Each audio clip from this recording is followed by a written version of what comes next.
We'll start a new section on hacking Wi-Fi networks. To perform Wi-Fi penetration testing, you need your wireless card to support monitor mode and packet injection. Monitor mode enables the Wi-Fi card to see and manipulate all wireless traffic passing through the air in its range. Without this ability, you are limited to use your wireless adapter to only connect to wireless access points that accept and authenticate you. You can sniff only data frames and Wi-Fi traffic destined to your card. You cannot sniff Wi-Fi management or control frames. Packet injection means injecting Wi-Fi packets into a Wi-Fi network without being authenticated to that network. This is essential when launching attacks like the deauthentication attack, or even when capturing the WPA2 four-way handshake that is required to crack the wireless network password. So in order to hack Wi-Fi networks, a hacker needs a Wi-Fi card that supports both monitor mode and packet injection. This is also required to follow the labs in the hacking Wi-Fi section of this course. Maybe you wonder if the internal Wi-Fi card of your laptop is good or not. The first thing you should know is that even though a Wi-Fi card supports monitor mode and packet injection, you cannot use it on Windows. On Windows, you can only establish a basic Wi-Fi connection.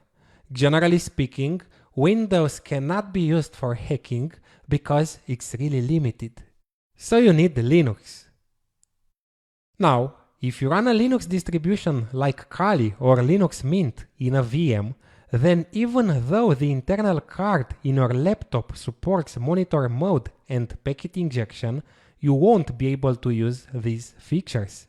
In fact, you won't even see the Wi-Fi adapter in a VM, but only a fake Ethernet interface. For example, I'm running Kali in a VM and I set the Wi-Fi network into bridged mode. Instead of seeing the Wi-Fi adapter, Kali sees it as an Ethernet card. This is the card ETH0. My laptop has a Wi-Fi adapter. This should be a Wi-Fi card, but it's not. This is related to how VirtualBox and VMware virtualize the physical card to the guest operating system. Maybe it seems like the end of the road. You could have the right Wi-Fi card but cannot use it for penetration testing or hacking either in Windows or Linux in a VM.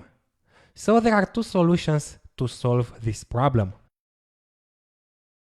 You need an external USB Wi-Fi adapter to use it for Linux that runs in a VM. We'll have an entire discussion on how to do it and what cards are good in the next lecture. And the second option is to install Linux directly on your laptop, not in a VM.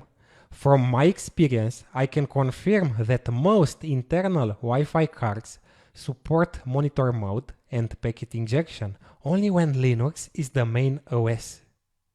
So if you have Windows on your main machine, a second laptop on which you install Kali Linux could solve the problem. To check if the internal Wi-Fi card in your laptop supports monitor mode and packet injection, you have to check the chipset inside the adapter. The chipset is what controls the behavior of the card, and it's much more important than the adapter manufacturer. For example, TP-Link, D-Link or Linksys are card producers, and Broadband, Realtek or Qualcomm Atheros are examples of chipsets. The brand is not important, but the chipset inside it is. Using SSH, I'm connecting to another Linux machine that runs as the main OS. It's not running in a VM.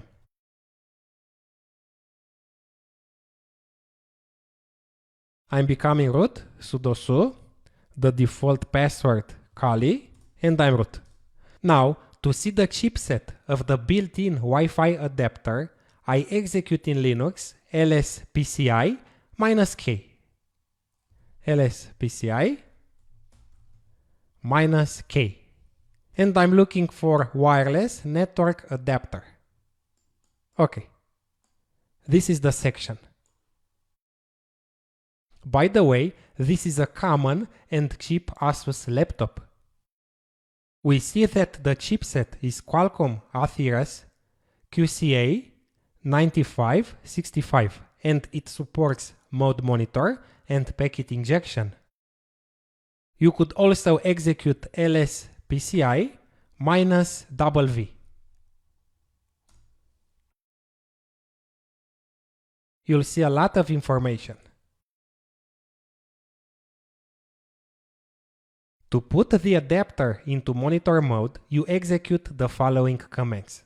I won't explain to you what each command does, because there is an entire lecture on how to do it later in this section. I'm just executing the commands to check if the Wi-Fi built-in card is good or not. So iw-config, the Wi-Fi card is in managed mode, airmon ng check kill. I'm killing all the processes that could interfere. By the way, airmon ng is part of aircrack ng. So if you don't have airmon ng and you get command not found, you install it by executing apt install aircrack ng. Like this. And I'm putting the interface into monitor mode.